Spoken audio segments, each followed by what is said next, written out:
নবী রহিম কাইফা তুযায়্যু হাযিল উম্মাহ বাইনাল কারীমি ওয়ার রহিম। দুইয়ের মাঝে উম্মত কিভাবে হারায় যাবে, জাহান্নামে চলে যাবে। আপনি আগে, আমি পিছে, আপনি শুরুতে, আমি শেষে, আপনি রব্বে করিম, আমি নবী রহিম। হয় হয় উম্মত জাহান্নামে চলে যাবে, আমি আমার মনকে বুঝাইতে পারবো না। তো আল্লাহ সান্ত্বনা দিতেছে, বন্ধু কাসসামতুল কিয়ামাতা কিসমাইন, কিয়ামতকে দুই ভাগে ভাগ করছি। আনতা তাকুলু উম্মতি, আমি জানি কিয়ামতের দিন আপনি উম্মতি বলে চিৎকার দিবেন, চিৎকার। আপনি ব্যতীত একজন উম্মতির বলে উম্মতকে স্মরণ করবে না।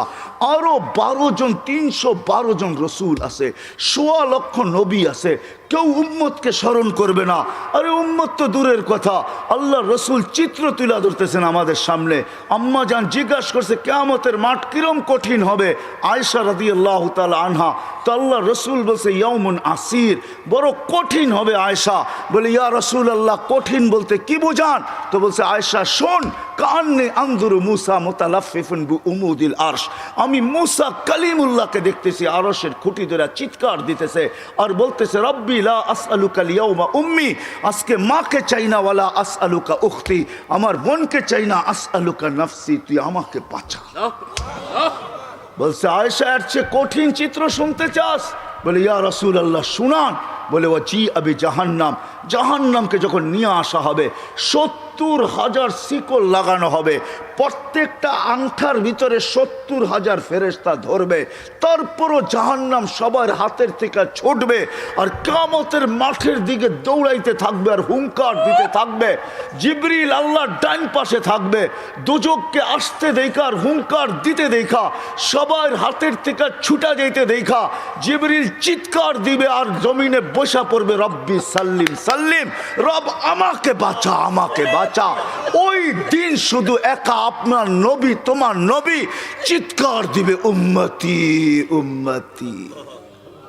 আল্লাহ বলে বন্ধু আমি জানি কিয়ামতের দিন সবাই নাফসি নাফসি বলবে, আপনি শুধু উম্মতি উম্মতি বলে চিৎকার দিবেন। বিদায় আনা সাহিবি ইয়াউমিদ, আনা মালিক ইয়াউমিদ্দিন, আমি কিয়ামতের মালিক, আনতা সাহিবা ইয়াউমিদ্দিন, আপনি কিয়ামতের বাদশা। কাসসামতুল কিয়ামাতা কিসমাইন, কিয়ামত আপনার আমার মাঝে, সালতুতা শাফি তুশাফা, ওই দিন আপনি চাবেন আমি দিব, সুপারিশ করবেন আমি মঞ্জুর করব, কিয়ামত আপনার আর আমার কারো না।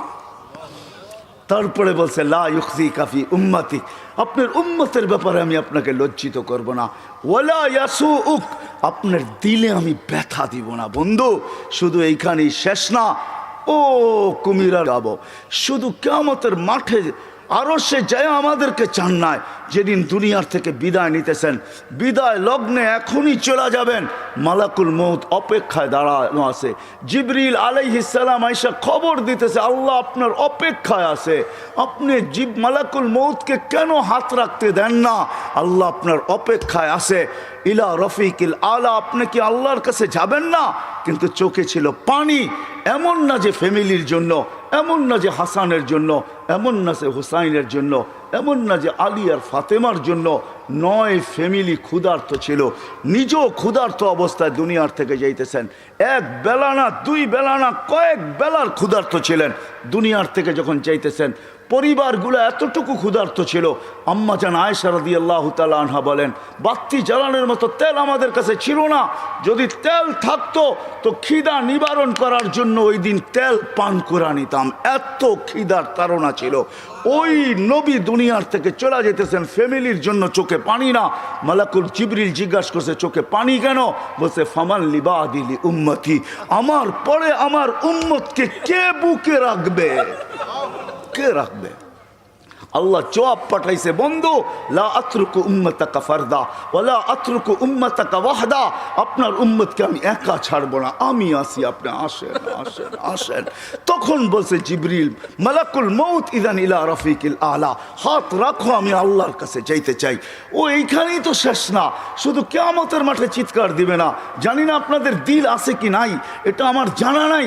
কবর থেকে যখন উঠবে, লম্বা হাদিস আমি টানতে চাইতেছি না, মালাকুল জিবরিল জিবরিল আমিন যখন পর মারবে হুকুম হবে ইতি হাবিবি মাকাম আল মাহমুদ, আমার বন্ধুকে মাকামে মাহমুদে নিয়ে আসো জিবরিল। উনি আসবে, পর মারবে আর বলবে কুমিয়া হাবিব আর রহমান, আল্লাহর বন্ধু ওঠেন। তখন আল্লাহর রসুল কবর থেকে উঠবে, ওয়াহুয়া ইয়াবকি ওয়ায়াকুল, কানতে কানতে উঠবেন আর বলতে বলতে উঠবেন, চোখে